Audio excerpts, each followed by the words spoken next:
अपनी रिपोर्ट में भी डालना है।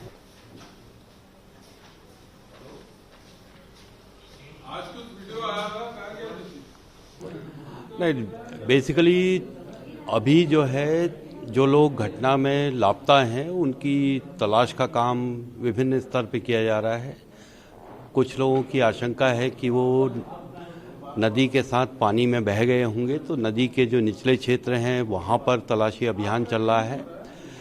और उसी के साथ साथ जो कुछ लोग बताए जा रहे हैं कि जिस समय घटना हुई उस समय वो लोग टनल के अंदर कार्य कर रहे थे, तो उन लोगों की खोज का कार्य टनल में मलबा भर गया था उसकी वजह से, तो उसकी वजह से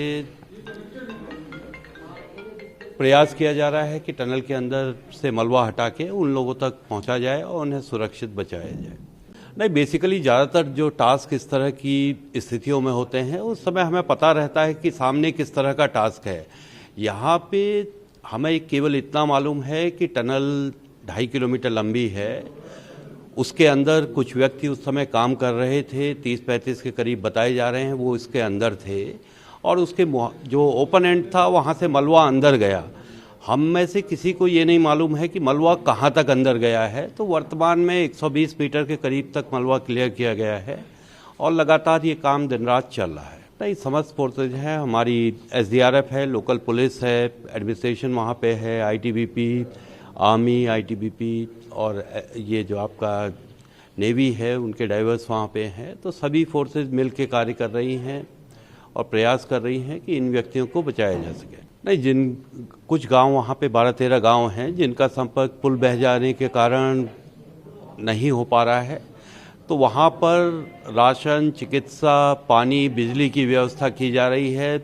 पूरे प्रयास किए जा रहे हैं कि लोगों को किसी प्रकार की असुविधा ना हो और जल्द ही वहाँ पे PWD के द्वारा झूला पुल का स्थापित कर दिया जाएगा। नहीं, बेसिकली कल बात कर रहे थे कि अल्टरनेट कहीं ऊपर से देखें, परंतु पहाड़ों में जिस तरह से टनल है, एक तो टनल का अपना रिइंफोर्समेंट होगा, उसके ऊपर रॉक्स होंगी, फिर ओवरबर्डन है, तो उतना वर्टिकली अगर कोर करने की बात करें तो उसके लिए हैवी इक्विपमेंट ले जाना होगा। हैवी इक्विपमेंट उतना ऊपर ऊंचाई पे ले जाना संभव नहीं होगा और उससे कई बार ये होता है कि आपने अगर ब्लास्ट करके या दूसरा करा तो उससे उसके दुष्परिणाम भी हो सकते हैं, नेगेटिव इम्पैक्ट हो सकता है, अंदर जो व्यक्ति हैं उनकी सुरक्षा को खतरा हो सकता है। तो सोच समझ के वहाँ पे जो स्थानीय परिस्थितियों के हिसाब से कार्य होगा तो वो लोग कर रहे हैं।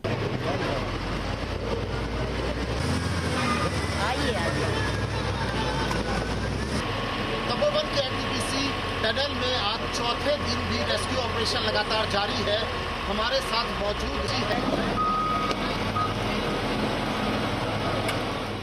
अभी ये है, रात भर इन्होंने JCB चलाया, कुछ दिक्कतें थी, कुछ हमारे जो फोर्स यहाँ रुकी हुई थी, रेस्क्यू टीम जिनका नेतृत्व DC साहब कर रहे थे, तो वो अंदर थोड़ा गए थे। फिर इसमें JCB में कुछ टेक्निकल प्रॉब्लम आ गई थी, उसका टायर बर्स्ट हो गया था, तो उसमें हम लोगों ने मदद किया उन लोगों का।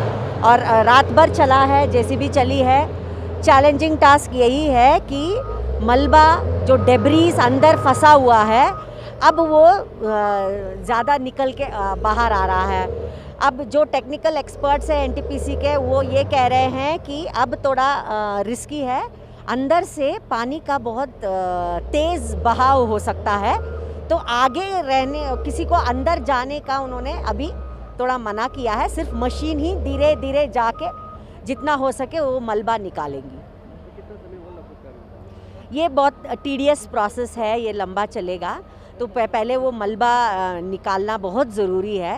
और ये भी है, उसके मलबे के जो पीछे वो कह रहे हैं पानी का रिसाव होती है, तो वो वाला एक्चुअली जो नॉर्मल टाइम्स में भी अंदर जब काम होता है तब पंप्स लगाया जाता है पानी को निकालने का।